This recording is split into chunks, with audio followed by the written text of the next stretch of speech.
कि एनटीए को तुरंत बैन कर देना चाहिए, उस पर एक सख्त कानूनी कार्रवाई करनी चाहिए।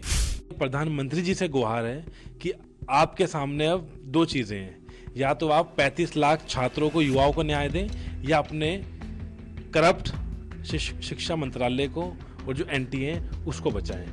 ऐसा क्या उनकी मजबूरी है कि वो एनटीए को बचाने का काम कर रहे हैं? जो एनटीए, जो शिक्षा मंत्रालय एक पेपर ढंग से नहीं करा सकता तो उसकी क्रेडिबिलिटी में इतना बड़ा सवाल खड़ा होता है।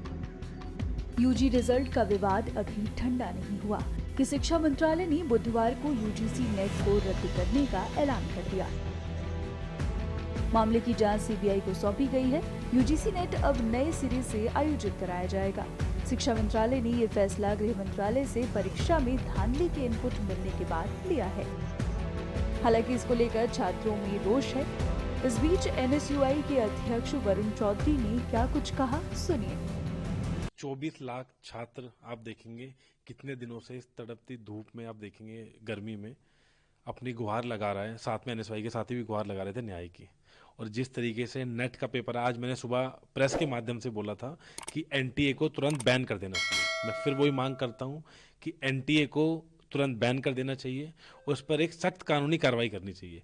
साथ के साथ मेरी अब प्रधानमंत्री जी से गुहार है कि आपके सामने अब दो चीज़ें हैं, या तो आप 35 लाख छात्रों को, युवाओं को न्याय दें, या अपने करप्ट शिक्षा मंत्रालय को और जो एनटीए है उसको बचाएं। और कहीं ना कहीं आप देखेंगे धर्मेंद्र प्रधान जी बार बार एनटीए को बचाने का काम कर रहे हैं। ऐसा क्या उनकी मजबूरी है कि वो एनटीए को बचाने का काम कर रहे हैं?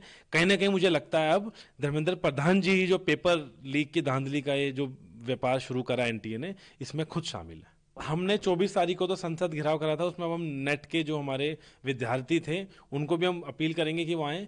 और साथ के साथ कल भी हम प्रदर्शन करेंगे।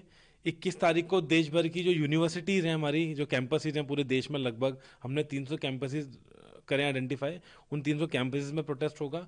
और 24 तारीख को जो पहला दिन है संसद का, जब वहाँ शपथ ग्रहण भी चलेगा नए सांसदों का, उस दिन हम छात्र संसद घेराव करेंगे, जिसमें हम नीट के छात्रों की न्याय की गुहार लगाएंगे और नेट की जो धांधली हुई है। और आप देखेंगे बहुत कॉमन पैटर्न बन गया है। जो एनटीए, जो शिक्षा मंत्रालय एक पेपर ढंग से नहीं करा सकता तो उसकी क्रेडिबिलिटी में इतना बड़ा सवाल खड़ा होता है। अब देश के तमाम जो छात्र हैं, आपको पता है देश में 60% युवा लोग हैं, तो उनका कहीं ना कहीं ये जितने भी अब एग्जाम्स हो रहे हैं उसको धांधली को देखते हुए उनका मनोबल टूट रहा है। तो इस देश के युवाओं के, छात्रों के मनोबल को टूटने नहीं देना चाहिए सरकार को। इससे पहले नीट यूजी एग्जाम रिजल्ट में धांधली को लेकर विवाद शुरू हुआ था, जो अभी तक खत्म नहीं हुआ है। छात्र एनटीए यानी नेशनल टेस्टिंग एजेंसी पर लगातार सवाल खड़े कर रहे हैं और सख्त कार्रवाई की मांग कर रहे हैं।